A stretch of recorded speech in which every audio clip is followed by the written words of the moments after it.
as per the video now, we've seen basically how we as a coloured people, as indigenous inhabitants of the Western Cape and the majority of South Africa basically, have been systematically robbed of our heritage, our rights, our claim to land and ownership. What is the aim of the sovereign state of Good Hope? What you guys aim to achieve? Okay. On the 24th of September 2017, the Khoi king, Calvin Cornelius III, seceded the Western Cape, Northern Cape, and part of the Eastern Cape up to the Fish River to form a new country called Good Hope under God. On the 18th of March 2018, the documentation, the Declaration for Secession, was handed in at the United Nations by Calvin Cornelius, and he was accompanied by a South African currently living in Texas, Karen Smith, and she accompanied him to the United Nations. The reception wasn't too warm because the United Nations was adamant that they will only deal with the attaché of the South African government. And Calvin was adamant and said, but he's not of the South African government. He's of the sovereign state of Good Hope. And unfortunately, the sovereign state of Good Hope is by and large unfamiliar to a large proportion of the coloured community out there.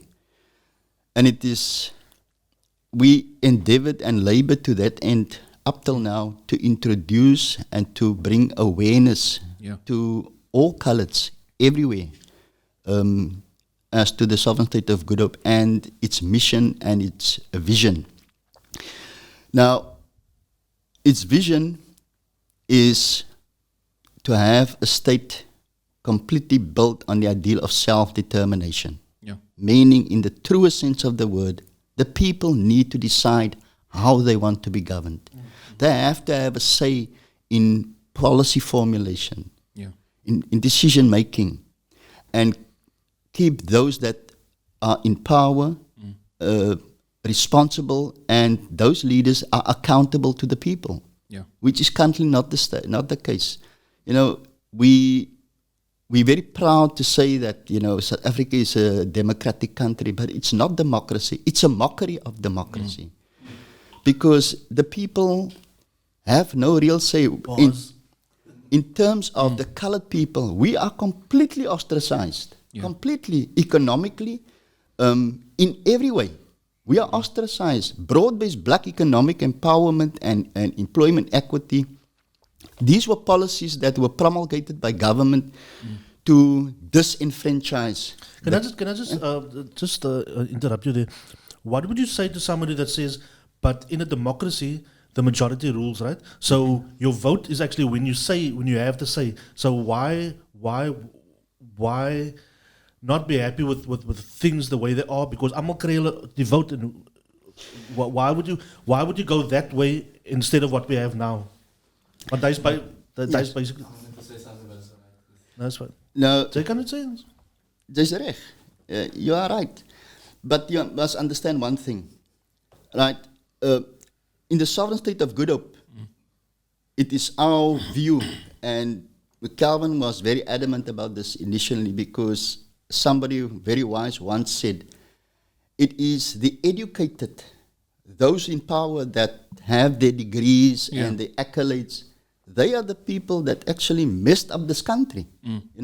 So in the sovereign state of Good Hope, there will be no political parties, none whatsoever. The people that will be in government we already have a council in place, and those councils will function. We call them councillors. But when we will move over into power, they will become de facto ministers of cabinet. We have a National House of Assembly already. All right? But what's new to this is there will be a protocol officer, a protocol office who is managed by the National Protocol Officer. So the people will give their input into governance. Yeah. In other words, for example, if George should be placed in power, he will become the prime minister or the president. But realistically, each president needs at least 2 terms to implement his plan of improvement, or economic improvement. If it is then becomes evident that during the latter part of his second term that he is not up to muster, he is removed. He is removed. That is accountability. The people then have their voice, they say, but this is what we want. Yeah. And the president needs to act according to the will of the people. Yeah. Because currently we have a president, Cyril Ramaphosa, but you guys, know that he's also the president of the National Executive Committee of the ANC. Yeah. And he's also the president of the country. So where does his loyalties and allegiance lie? So he must implement what the National Executive Committee mandates him, which is not necessarily to the benefit of every South African. Yeah. You see? So his loyalties are split. And it is not the people that places him in power. It's the ANC National Executive that places him in power. So he receives their mandate and governance from him. I mean, we had a good example now with this lockdown.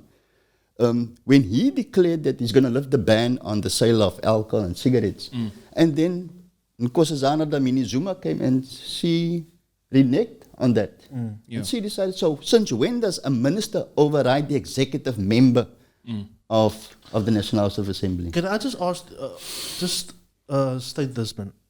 Doing now research for this discussion today, the eerste ding wat opkom is nou die independence. Yes. I remember about when it happened that when that what was 17, 2017? 2017. My neighbors het in die WhatsApp groep se dinge se man gestuur en toe het ons 'n discussion gehad daaroor en baie wat opgekom het amongst us is dat is die 'n front vir die Afrikaner die Afrikaner politics wat I think AfriForum also like have the same thing in terms idea. of seceding the Western Cape from the rest of the country. Die criticism wat ons in die groep geheer het, was basically dat dis 'n Afrikaner idee wat dit colored mense as die gesig sit om hulle dinge te kry. So how do you respond to that though? No, I want to state emphatically, this has got nothing to do with the white minority. Yeah. In fact, we have, among the white minority, we have supporters and a growing base of supporters.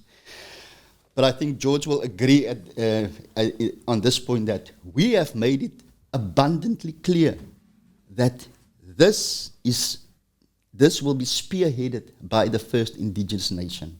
In other words, never again will a white man sit in power to decide the future and the well-being and the fate of the first indigenous nation. In perpetuity, it will always be, the leader of this country will be a colored. Now, what's currently happening is, remember, sovereign state of good hope is solely based on self-determination. That is the foundation on which the country will be built. And how we will achieve this? South Africa is, on this planet, is the most wealthiest piece of real estate on the planet. And every country out there knows it. That's why, and I said to him on the way, China is not a military giant. They are an economical giant. They are a titan economically because right across this globe, China is buying resources. Exactly.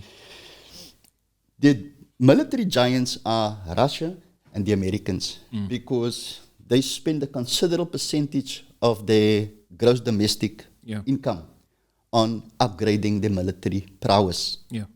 So that is not China's intention. Because China is one of the countries with the largest population group on the planet. They have, approximately over 1 billion people. Now we want to prevent here what is happening in America and all across. In America, you have what they call Chinatown. I mean, it is a whole region and section that just, that's occupied by China, and it's a mini China. What's happening here is that China has now bought into this country, its resources. And most of the South Africans out there is unaware of what the president, the government is doing at selling the country piecemeal Yeah. to a foreign entity. I mean, We've seen it happening all across Africa where exactly. they basically give you so much money that you can never repay it, and then in turn you start seceding your airports or harbors, etc. Exactly. They own a lot of these African states already. Yeah. Lesotho is becoming more Chinese than it was. It's a homeland. Sovereign State of Good Hope is exclusively and entirely for the first indigenous nation, so-called coloureds. Because what I can tell you, most coloureds out there do not know who they are. They are very proud to claim the identity of coloured. But coloured is not an identity, it's a classification. A construct. Yeah. It's a classification of a nation. It's not an identity of a nation. And this is the mindset we need to change. We need to educate these people, and organizations like you would aid greatly in achieving this goal. Because our communities, particularly among the poorer communities, we speak about communities like Mitchell's Plain, Manenberg, Delft, Bonteville, Bishop Lavis, Elsis River, where gangsterism is a real scourge. And all within our communities, we outcry and rise up in protest against gangsterism, but we do not go to the root causes. Yeah. Because these are young men that, they finished with school, or they couldn't go to school anymore, complete their education, but now have no other recourse. There's no jobs out there for them.